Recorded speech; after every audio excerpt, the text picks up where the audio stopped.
ولی البته اوه دیمن تراژدینه ده چارچوب شرن کوچه دبن هر دم هاولاتین سیویل دبنا قربانی لی هاولاتین کرد بو گلگ ما بس یعنی آراسان دبنا قربانی کردن هدی به هر آوای کی به روشه که مصاحب به هر حال سیابن حاجم اندامه ری بریان آوندا اوروپی جبو لکولینین کرد لشامت گلمه بری سیابن عبارت باش بنها تو لشامی دمه که تو لشامی شامی با آوای کی تند لحلبه روپرودو تاخین کردان بونه روشا مروفیا کاراسات بار هیا تا او دیمندیتن او زاروک و پیره جنو پیره مرچال عردی کتبون دبا به هزاران ين هو صاحبن بورا شو صايقلو شامي بوسا تعامليت كد بري هر تشتي دوی امشا مزار بکن تشتی او رژیما هادکه تینی بیرای کی رژیما بری هنگی رژیما حزب بعث و یا بشار اسد تینی بیرای کی وقتی شورشه دا ویجی صدری باجار سوری باجاری کردی توباراند کریه کردی که امتر بس بهتر وک حلب توباراند کر نظامی و اف نظاما ایرو هاتی سردستلات سیاستا نظاما بری بریفت بی وقتها هاتی سردستلات هي تحرير الشام دوی بهوری به سوریا گشتیاویه شریکش خوره چیناک او خو تاني تخوازي سوري ريفا از نابينم جدابون نقدنا وحزب بحث لو ماشي دويك شر مزار بكي تشتي الحلبي بي تشتي اف رجيما هادكي واز هي بيت كمختك ايزو شر سكني دا مستاندن بي نظام حاضر بي بقصديرا گفتگونه جدي بكي جبوي الاشرفيه وشيخ مقصود شر سكني دوي ام زانبن تبرسي چما اف شريحات بيت بهور يامدا اف بروبايا هكا سركفتي بنظام هكا اشرفيه والشيخ مقصود بخيبن كنترول خود خيات كيك خيبن كنترول خود وبري خو بدي منطقه دي بن كنترول قصدي دا وبري خو بدي كوباني وجزيره ورقه بله كواتا دبا بس سرنجا قال لك جابديرين دبا او سرنجا قال لك سياسيان جيبه كوا تيستا كبروفاك اكل ور بسركت دبا بري خوب كتا دافرين دجيم لجلو دما كدا تزان جي حلبي لبن كنترولا حكومات السوري دايانا كبت شارجبه كمي فراتي الي روشالات ادي لبن كنترولا قصد دانينا قصد دي بيجا لكن نسان اولو ور دركتنا تن اوينتي داي هزين اسايشه هندرن جي خلك دافرين خود باريزن كاتا دبي شارجبي دا گلو هكر است تنديه برفره بو جغرافيا برفره بو هاولين پرکش کردن بود داورنده جهاد ندان. لینات دیوکی راج دیوکی وی داوری به. دیو ساشین مسیطری چه پیش؟ از نزانم قصدی حتی چقاسی و کاربی براوانی بکی ام هیوی دکن و هیوی او بو قصدی آری کار به کسی میل اشرفیه و شیخ مقصود خیات که نکر و کم زانن كما قصديت بيجي 100,000 شرفاني واهنا بهور يام ده هكا بخازي شيخ مقصود واشرفيه نتشي جدستي كردا ونكفي بندستي نظامي قركا برنا ديفا كربانا بس حتى انها نفا كديا دچن اريكاريج كرسانا عراقي تخوازن ب 100,000 شرفاني تهنا او شرفاني ويلجي خمانا افيك يادتوا وكم قوت بهور يام ديك هفالي قصدي بي ونهفالي قصدي بي ايرو اموكا كرد بشگرت بن اهلي اشرفيه وشيخ مقصود بوينا كذي بندستي رجيمه ده و اف بروبايا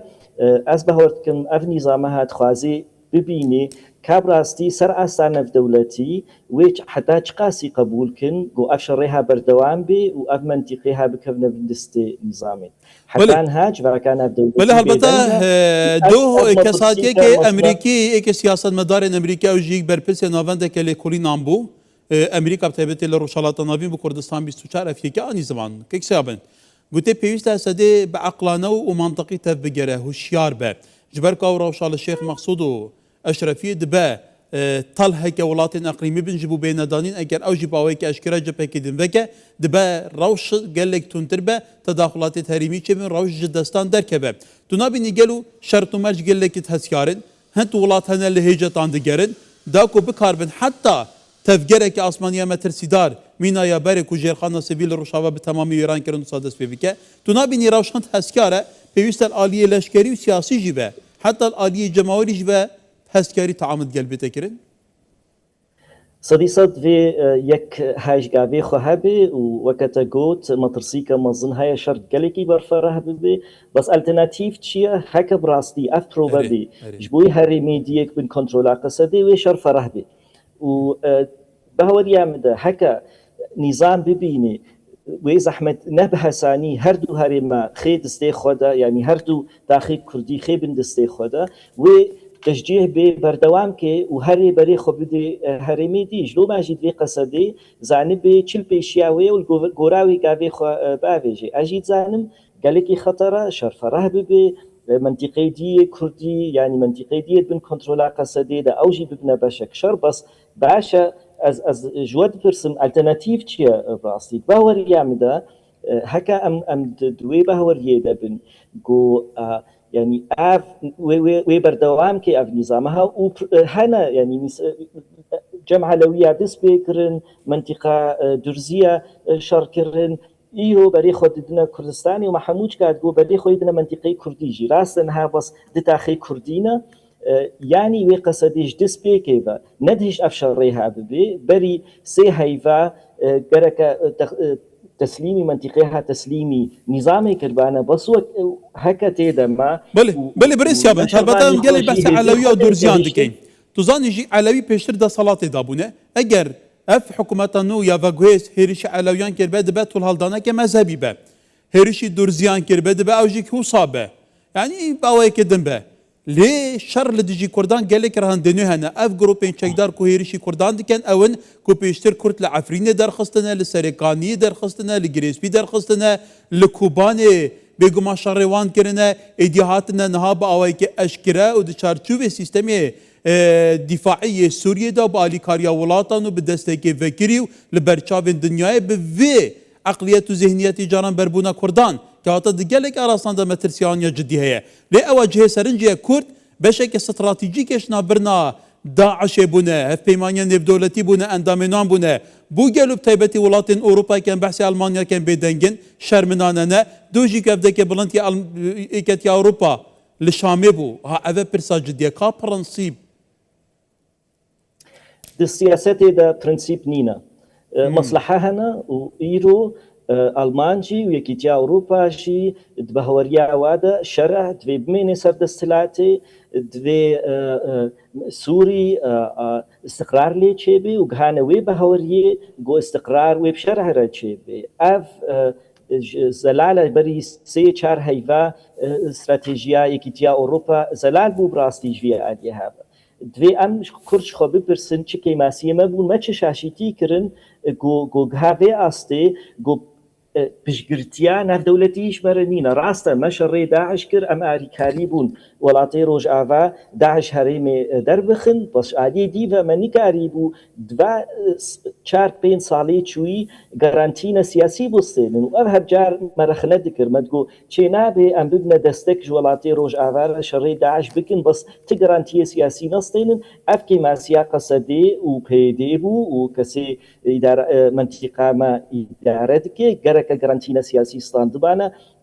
همبری ویناکه بهزار شهید دان باز مزانی بو روکی حکومت کنوچه وری سردستلاته و وراتی روج آوا بشکیز بنجیره و وکوت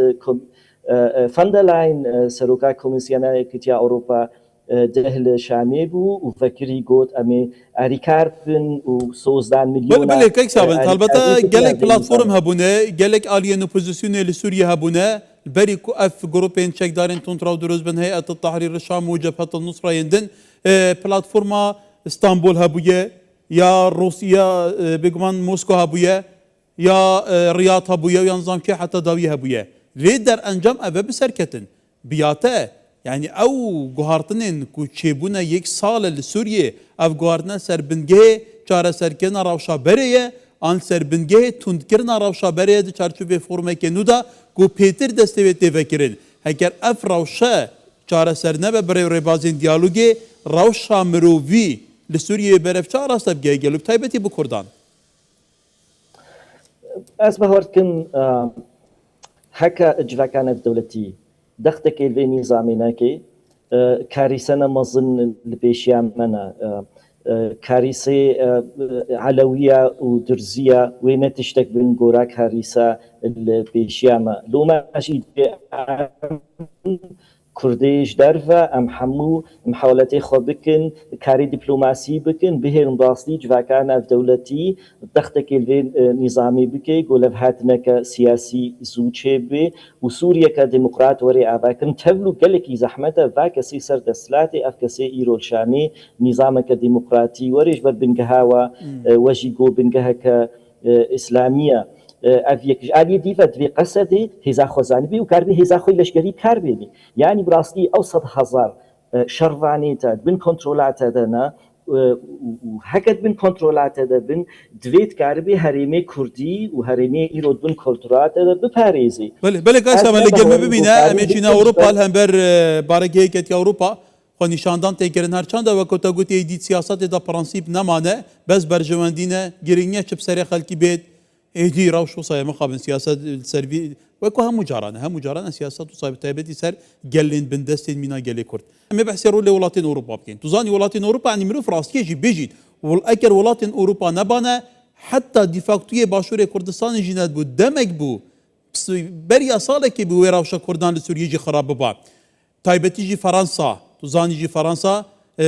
بريارا جمارة 608 جبتا اولكاريا نيف دولتي سردمي فرنسا ميتران لندو ايكي دفرا دجافرين بارما كردستاني سابان بروشافاي كردستاني جي بردام فرنسا سروكي فرنسا ايمانويل ماكرون حتى المانيا دوجي شاندري المانيا بو دفر ديجا المظلوم عبد فرمانداري هسا دي اغفيا رولا كيوان يب باندور هبويا جبو باراستنا كردان برافاني كرن جما في كردان يعني جرك ملو قالوا في بكيم ورجره بونها تقريبا بيدنجن افجي سرنجي از باور کنی یک نکاری روشا کردا الکردستان سوری مقارنه بکی بروشا کردا الکردستان عراقی نوتي ده في امزان بن نوتي ده صدام حسين سرد استهلاتي وحمو ولاتي اوروبي وقتي خدا تخصن صدام حسين سرد استهلاتي راكن وتخصن كهرتنا رژیم چه به صدام حسین هری و بشکرتیا اپوزیسیونیت کردن ایروس روش سوریا جدایا مجوج وقت احمد شراحات يسر دسلاتي ولاتي اوروبي قشتي دبيجن امي بشكرت بن جوارا امي بشكرت بن جو افني افكسي نوهات نسر دسلاتي بمين نسر دسلاتي واستقراري بين حريبي اف زلالج اوروبيا وحتى امريكيه يعني امريكيه بري بيلكي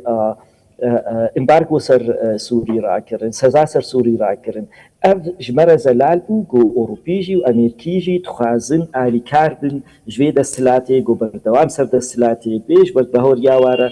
الترناتيف شيرانينا ايرو ارض الفيديا او سوري بريفا فيد في بشكل جويراش بو استقرار شيء اف جبرولوجي دهوريام ده اف جبر زلال وما ديت اوروبيا بيدن مان وقتها هزار وحفصد علويات نكشتن جدستي نظام زيد تري ده هزار درزيهات نكشتن بيدن مان يكي تيا اوروبا وامريكا ايرو صد كرد دكوري كشتن دي ساي بيدن من دهوريام ده نمجار بوجي شري ايرو الحلبي دبي شري ديجي كردات بالاشرفيه وشيخ مخشوق نمجار بوجي كيتيا اوروبا بله كاك سكابان سرنجاتا وبينران بوبينو چالزگين رات كشم البته ببورينه وزارت دربيا سوريا بياننامه كد چارچوبه بياننامه خدا سپاسيا سروج بارزاني دكه دبيجه او هيرشين ما بو شيخ مقصود واشرفيه بتو اويكل ديجي كردانينه ما بسما غوارتنا ديموغرافينينه دبيجه هم حوالد دين ايدي دياردا سربازي اجودا لحلبه داويه ببيني البته تدي دوجي سروج سوريا احمد الشار پیوندی که تلفنی دیگل سروج بارزاني انجام دا ایدی گارانتی هنده دا او ما في كردان و که پیکاتای که سرکی دو چارچوبه سوريا دا بپاريزن تومباراك دیگه سروج بارزاني صبارتي في يك اغبو سروج بارزاني بجدي لسر هيلا كو است تصعيد خاببه روش بيته چرا سر كرن دوام پیشاتان شاد بینی گلو ثاني النظام قدني خوش تبيجي بس فعلي العرضي كاركي بيدك يعني انت بينن ايرو يعني بچند روجا شري ده تاخي كردي دكي وما بينها أني زمان شري بيكاتي ديجي كربو في نظامي وهرجار قوتني خوش آدي درزية وعلوية جي تقول أم ندجي علوية ندجي درزيانا بصراحة بيكاتي دي دكي شو منطقة علوية بيت شو منطقة درزية بي شلون ماجي أفقوت من دفي صرعر دي بكي وبراستي يعني هكا نظامي خستبانا چارەسەرکە سیاسی ببینێ کوردارە گەرەکە ئەفغانستاندنێ بەردەوام بووبانە و باوەریان دە قەسەدێ حازرە چارەسەریکە سیاسی ببینێش بەر